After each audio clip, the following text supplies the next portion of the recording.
Radio J. L'invité du grand journal au micro de Steve Nadjar. Professeur Cyril Cohen, bonjour et Shabbat Shalom.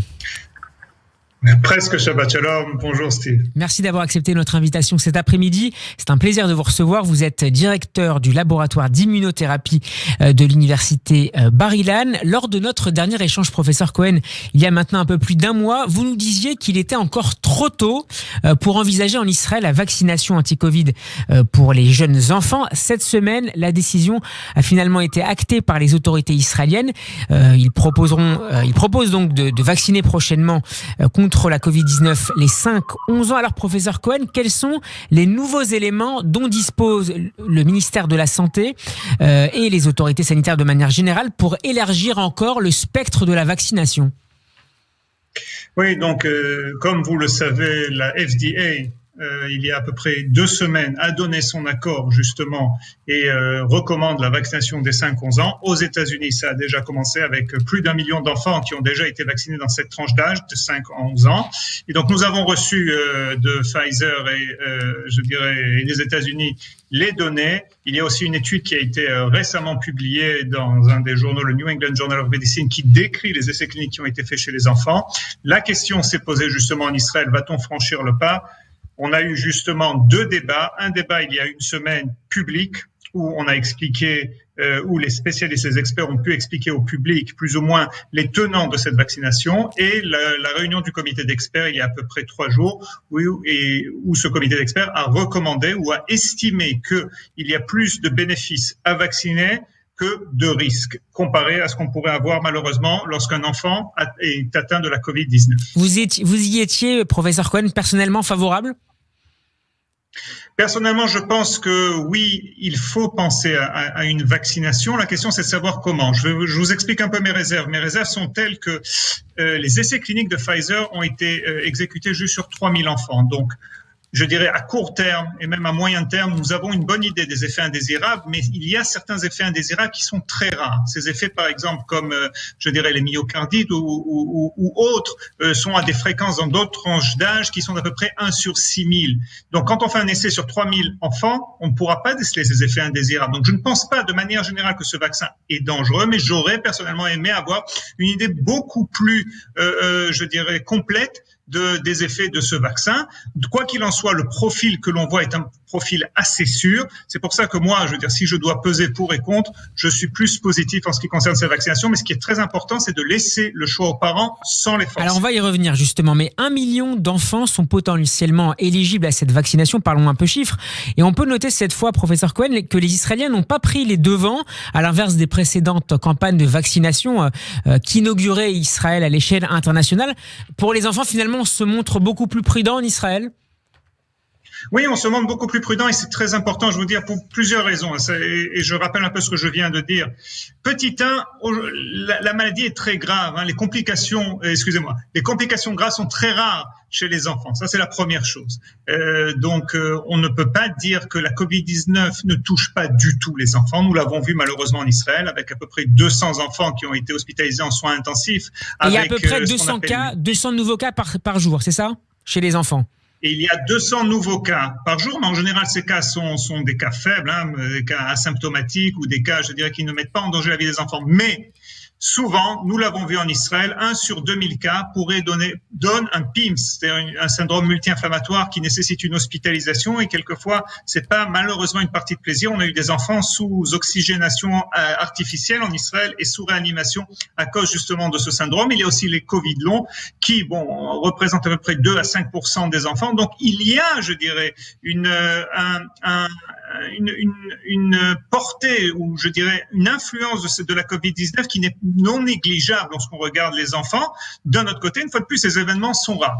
La deuxième chose, c'est qu'en Israël aujourd'hui, on a à peu près 500 cas en tout et pour tout dans tout Israël par jour. Donc, ça veut dire qu'il n'y a pas urgence comparé à d'autres pays où les chiffres montent. Là, nous regardons de manière assez inquiète ce qui est en train d'arriver en Europe. Et donc, pour l'instant, il n'y a pas trop urgence, je crois. Donc, c'est pour cela qu'en Israël, nous prenons notre temps. Il y aura, une fois de plus, d'autres décisions qui viendront, je pense, cette semaine, parce qu'il y a des questions que nous n'avons pas résolues. Par exemple, va-t-on garder un espace de 3 semaines entre les 2 doses pour les enfants ? Petit 2, va-t-on vacciner les enfants qui ont déjà eu la Covid? C'est ce que j'allais vous poser comme question. À quel moment? C'est pas encore défini. J'allais justement vous poser cette question. Est-ce qu'on va vacciner les enfants déjà touchés dans les 6 derniers mois par le coronavirus? Voilà, donc ça, c'est une question que nous n'avons pas encore résolue. Nous sommes en train de nous la poser, d'étudier les cas et les statistiques pour pouvoir arriver, je dirais, à une décision. Mais c'est pour ça, je vous dis, on n'est pas dans le même scénario d'urgence que l'on a connu, par exemple, au mois de janvier, ou même cet été, lorsqu'on s'est rendu compte que les vaccins perdaient de leur efficacité et qu'on a acté et promulgué cette 3e dose.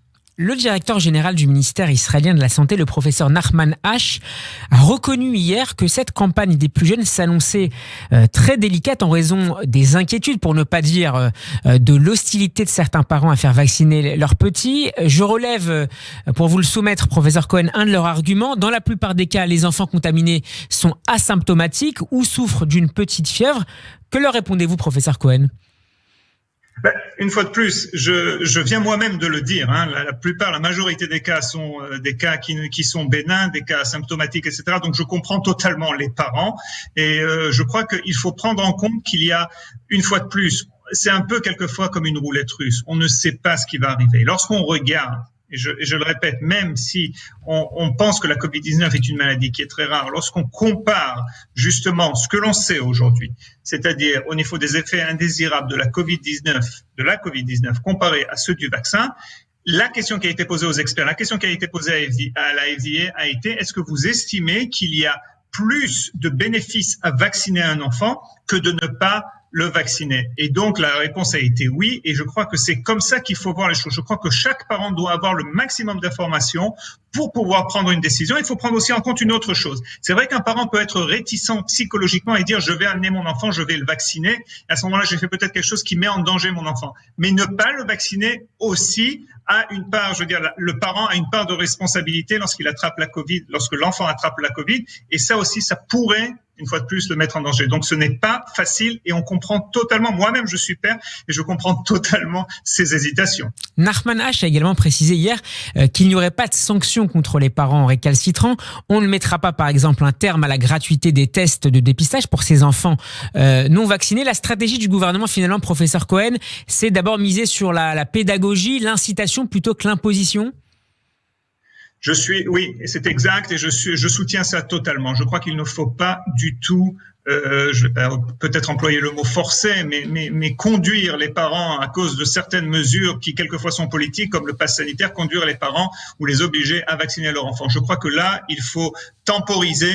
Je crois que on a aussi beaucoup, je vous le dis sincèrement, on a aussi beaucoup de travail à faire avec d'autres parts de la population qui n'ont pas été vaccinées ou qui n'ont pas fait le booster. Je pense par exemple à ces presque 100 000 personnes de plus de 60 ans en Israël qui ne sont pas du tout vaccinées, qui sont pour moi les personnes sur lesquelles il faut justement miser et faire beaucoup de pédagogie et leur amener justement et leur faire comprendre que le vaccin, à notre avis, est une chose qui est importante pour les préserver, pour leur propre santé. Donc, je pense qu'il y a un ordre de priorité. Et pour l'instant, pour moi, les enfants ne sont pas en première place dans cet ordre de priorité. Selon le Haaretz, le quotidien israélien, les autorités israéliennes comptent beaucoup sur les pédiatres pour faire passer ce message de vigilance aux parents. Est-ce que vous pensez, vous aussi, professeur Cohen, que les pédiatres sont peut-être ceux les plus susceptibles de convaincre les parents de faire vacciner leurs enfants ? Oui, je le pense et je vais vous dire, vous savez, l'association des pédiatres en Israël, justement, a publié un document très, très important, justement, qui détaille cette question, qui donne des éléments de réponse, justement, pourquoi faut-il vacciner les 5-11 ans, et ils sont pour, ça c'est évident. La deuxième chose, je crois que le contact avec le médecin, avec le pédiatre, la possibilité de poser des questions, de prendre son temps, de juger le pour et le contre est très importante. C'est pour ça que je pense que là, un contact personnel est vraiment très avisé. Alors hier, le Premier ministre israélien Naftali Bennett a pris la parole dans une sorte de bunker dans le cadre d'un exercice national simulant la gestion d'un éventuel nouveau variant du coronavirus, encore plus létal celui-là, Dieu nous en préserve évidemment, qui ferait son apparition, le variant Oméga. Est-ce une hypothèse de travail très sérieuse ? Totalement, c'est évident. Israël est consciente, et je crois qu'on n'est pas les seuls, mais nous sommes conscients que ce n'est pas fini. Nous courons un marathon, nous sommes toujours à la merci d'un variant. On ne peut pas se reposer. Vous savez, au mois de mai, juin, nous étions contents d'en avoir fini avec la Covid-19. À l'époque, c'était le variant alpha. Je crois qu'on a eu ce qu'on appelle en anglais un reality check, c'est-à-dire qu'on a la réalité de la vie qui nous a frappé, je dirais, au mois de juin, qui nous a fait réaliser que ce n'était pas fini avec l'arrivée du Delta, cette nouvelle vague, la 4e vague que l'on a vécue pendant août-septembre, et le besoin de donner une 3e dose. Et c'est ce que vous êtes en train, malheureusement, de vivre en France, je crois, et en Europe, partout. Je regarde la Hollande, je regarde l'Allemagne, etc. Donc, pour nous, c'est pas fini du tout.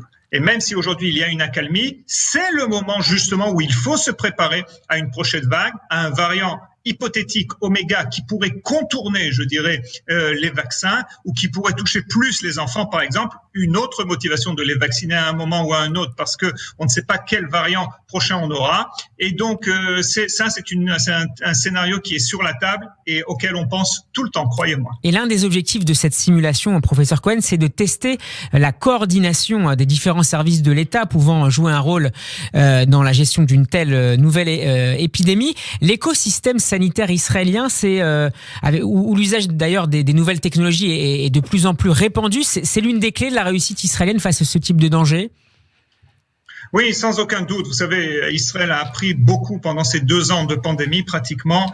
Israël est un pays qui a les moyens d'agir rapidement. On a quelquefois hésité. Malheureusement, lorsqu'on a hésité ou relâché notre garde, nous, comme d'autres pays, avons payé un prix qui pour nous est assez cher, même si la morbidité en Israël et la mortalité est une des plus basses dans les pays occidentaux.